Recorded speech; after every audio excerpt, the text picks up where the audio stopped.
Սիրելի հայրենակիցներ, այսօր մայիսի 28-ն է, մայիսյան հերոսամարտերում մեր հաղթանակի օրը, այն օրը, երբ հայ ժողովուրդը որոշեց ապրել ոչ թե ուրիշների ողորմությամբ, այլ իր պետությամբ։ 1918 թվականին Հայաստանը չուներ բանակ, չուներ ռեսուրս, չուներ տնտեսություն, բայց ուներ ամենակարևորը՝ կամք։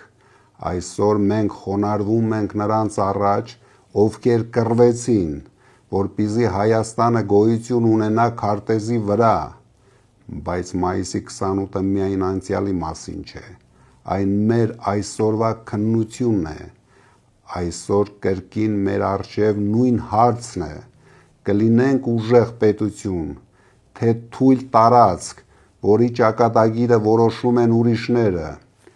Այսօր Երևանում անցկացվում է ռազմական շքերթ, և իհարկե յուրաքանչյուր հայ հպարտանում է իր զինվորով, բայց մենք պարտավոր ենք ասել ճշմարտությունը։ Բանակը քայլերթի մասին չէ, ոչ էլ PR-ի, ոչ մի ռազմական շքերթ մեզ չի պաշտպանելու։ Երբ գան 300,000 ադրբեջանցիները, փոքրիկ խմբակի կողմից նման միջոցառումների իրականացումն ունի միայն մեկ նպատակ՝ թաքցնել ձեզանից իրականությունը։ Ադրբեջանցիների Հայաստանում բնակեցնելու ծրագիրը այսօրվա իշխանությունների օրոք յուրաքանչյուր քայլ արվում է բացառապես ցուցադրության համար։ Փաշինյանին չի հուզում մեր երկրի,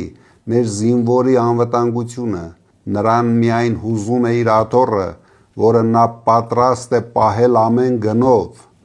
Ուժեղ բանակ չի լինում թույլ իշխանությամբ, ուժեղ բանակ չի լինում, երբ պետությունը կորցնում է արժանապատվությունը, երբ հերոսների անունները մոռացվում են, իսկ պարտությունները ներկայացվում են որպես խաղաղություն։ Եվ այսօր, երբ Բաքվի բանտում դեռ պահվում են հայ գերիներ, միայն նրա համար, որ հայ են, մենք իրավունք չունենք լռելու։ Թույլ պետության հետ հաշվի չեն նստում, թույլ պետությունից պահանջում են նոր զիջումներ, թույլ պետությանը պարտադրում են ապրել վախով, որ 300,000 ադրբեջանցիներ բնակեցվելու են մեր հողերում և մեր տներում, բայց մայիսի 28-ը վախի օր չէ, մայիսի 28-ը պետական կամքի օր է։ Սիրելի հայրենակիցներ, այսօր Հայաստանը մտնում է որոշիչ ժամանակաշրջան։ Առաջիկա ընտրությունները պարզապես քաղաքական գործընթաց չեն լինելու։ Դրանք լինելու են պատասխան մի հարցի. արդյոք հայ ժողովուրդը պատրաստ է նորից վերցնել իր պետության պատասխանատվությունը։ Եթե դուք չեք գնում ընտրության, ձեր փոխարեն որոշում են ուրիշները։ Եթե դուք լռում եք, ձեր երեխաների ապագան գրում են ուրիշները։ Մենք պետք է վերադարձնենք հավատը պետության նկատմամբ, վերադարձնենք ուժը բանակին, վերադարձնենք արժանապատվությունը դիվանագիտությանը, վերադարձնենք վստահությունը հայ մարդուն։ Համոզված եղեք, որ միայն ժամանակակից տեխնոլոգիաներով, խելացի սահմաններով, պաշտպանված օդով, տեղական ռազմական արդյունաբերությամբ, արժանապատիվ զինծառայությամբ մենք կկարողանանք կառուցել ուժեղ բանակ և մնայուն խաղաղություն։ 3 միլիոն հայ Հայաստանում և միլիոնավոր հայեր աշխարհում սպասում են մի բանի՝ ուժեղ Հայաստանի ստեղծմանը,